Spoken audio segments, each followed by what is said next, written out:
Hey everybody, Stephen Bogren here from Pro Physique. Today what I'm talking about are mistakes not to make on show day. My name is Steven and this is our video about health and fitness things, and I work for Pro Physique and I am just a guy with a fitness thing for you. Hey everybody, hope you're having a great day as always. Woo! We're getting close. Season is starting. Ooh, it's up and going and shows are here. So this now really becomes an important topic for us to discuss on some of the things we maybe want to avoid doing on show day to help bring our best package and to make sure that we don't feel like our best package was a week before or the day after. I talk a lot about peaking strategies, what that means, why it works, and if you haven't looked at those videos before, feel free, go back, check them out. They are there.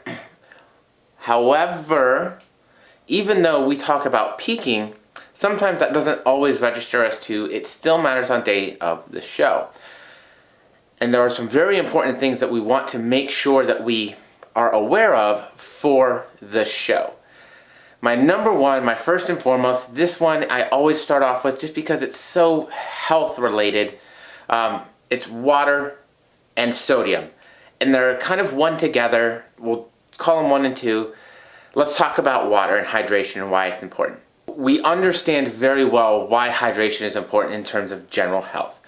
It's important for our digestion, it's important for blood volume, it's important for us to stay alive. Most of our body is made of water. If we dehydrate, we lose body water. And most of the water in our body is stored within the muscle cell. So you want to be drinking water on show day.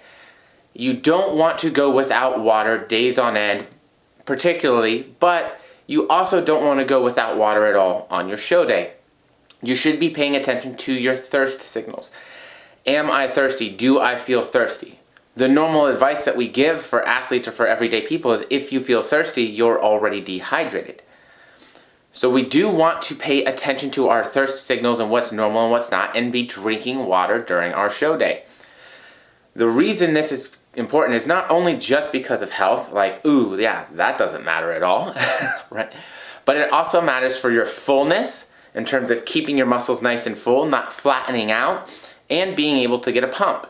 Sodium is going to go right along with that. Same thing. Sodium, very important in terms of your total body water. It's important in terms of getting carbohydrates to the muscle. It's important in terms of not cramping, right? Sodium is an electrolyte. It's how our muscles work. It's how we move. It's part of the electrical signals that create movement and force production. So we do need that sodium as well. The hard part can be that sodium, like hyponatremia, what they call it, low sodium, has the same kind of showing effects as just being dehydrated. So you're still going to feel maybe just thirsty. And we actually can see this in maybe other athletes that do a lot of outdoor activities. They go hyponatremic, they drink a bunch of extra water, but they don't get the sodium in that they need, and that can create some issues. So we do want to be aware of sodium as well. So we want to pay attention to our thirst for water, absolutely. We also want to pay attention to some other things for maybe our sodium and electrolyte balance. Things would normally be cramping. If you're cramping up, that's a pretty easy sight for me that we're dehydrated. We probably want some extra fluids, and we definitely want some electrolytes going in there. If we're peeing a lot more, that's one that I say, okay, we probably want to get some extra sodium, some extra electrolytes in there, some extra salts to help with that water retention. Making sure that we're not just peeing everything out and then again, going flat. Beyond the fact that like you can't pose well if you're cramping, probably, you're not going to look confident, you're not going to feel good. There's a bunch of issues there. And so that matters for absolutely everybody. So does this going flat thing, right? No bodybuilder wants to be on stage flat. They want to look the biggest they can. They want to have the most muscle volume. They want to have nice full muscle bellies. They want to be showing all of the detail. Yes, matters. And for bikini athletes, most of you don't want to go on flat. Unless you have too much muscle. I don't have too much muscle. But unless you have too much muscle, literally for the division that you're in, you want to be full. You want nice full round glutes, nice full shoulders. You want to like just look the part. When we flatten out, that's when we have that look that people call stringy sometimes, or soft. It makes us look less conditioned sometimes than we are. That can be a problem, because not only are we now sacrificing our size and our shape, regardless of the division, we could also be sacrificing our conditioning at that point, because that muscle doesn't push out against the skin as much. And so think of the skin as my shirt. And if I'm not pushing out against my shirt, you don't see any details of my face. But if I start pushing out against my shirt, look, there's my nose, you can start seeing the details. Well, your muscles are kind of similar to that, in the fact that if they're pushing out against the skin, you're going to see more details. You're going to see those lines. You're going to see a lot of the things that we're normally looking for, given that we have the conditioning. Sodium, water, super important. Make sure you're getting both of them, okay? Now, my number 2/3, because sodium and water is kind of a perfect pair, is your food. Eating on show day. Woo! Especially if you've been eating up into the show and your metabolism is running, you have to eat during show day. Now, there is this kind of psychological aspect to eating, to where when we have a full belly, like, we're a little bit calmer a lot of the times. Whew. So there's absolutely that. But this goes back to, you're going to get some sodium from your food probably, so sodium matters. But you're also going to get carbohydrates and fats in those foods. Protein can be a little bit lower on show day, in my opinion. However, you do still need some fats to digest. You still want to have fats just for hormones and everything else that you need during the day.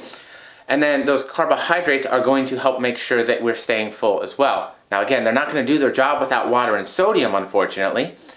But they can help, especially if you're in a bigger show venue. You have to walk around a lot. There's a lot of movement.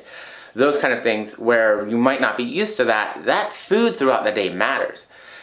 I've had plenty of clients who are eating lots of food during the day, making sure that they're getting enough sodium and making sure that we're getting enough food so that we're not going flat. Again, bringing your best oftentimes means treating you like an athlete. Very rarely will we tell an athlete not to eat anything at all before going into a competition where they're going to have to perform. I don't like doing that with my physique athletes either.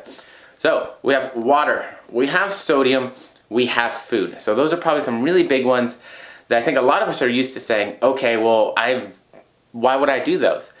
And my argument would be, what happens after the show? When you go out to eat, you drink, you have a nice dinner with sodium, and then you look phenomenal the next day. The next day didn't matter for your placement. We need that to happen competition day. And that's why we still utilize sodium, water, and food all on show day. So not only are we making a safer experience for you, we're making it a more enjoyable experience, and we're actually bringing up your total package to make it so that we're more competitive for the experience as well.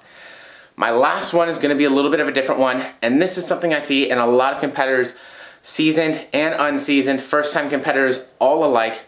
Y'all be looking at everybody. I know it's hard not to. It's one of those things, you get backstage and we're all a little nervous to a point, and we all care, we put a lot of time, we put a lot of effort into this, but we look at other people, whether it be online, on the social media, whether it be in person. There's a certain amount of that you can't avoid, but you don't need to go down that rabbit hole of comparing yourself to other people, particularly on show day. The work is done. That's it. You are where you're at. Your body fat is where it's at, your muscularity is where it's at, your posing, right?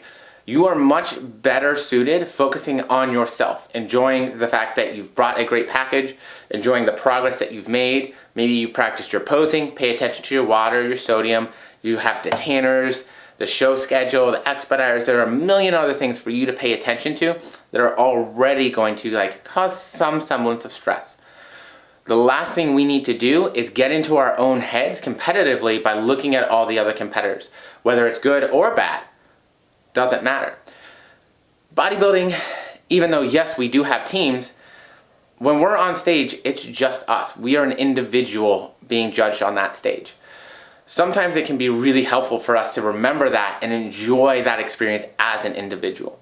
Now, even if you're with a team and you're hanging out, that can be a huge benefit too, because it can keep you from doing those things, which is awesome. So My fourth, my last, I'll end it here today. Don't get in your own head. Don't pay too much attention to everybody else. Follow your plan, be smart, be safe, enjoy yourself, because if we don't have fun, what the heck is it all about? So, my 4 mistakes to avoid on competition day. Hope they help y'all.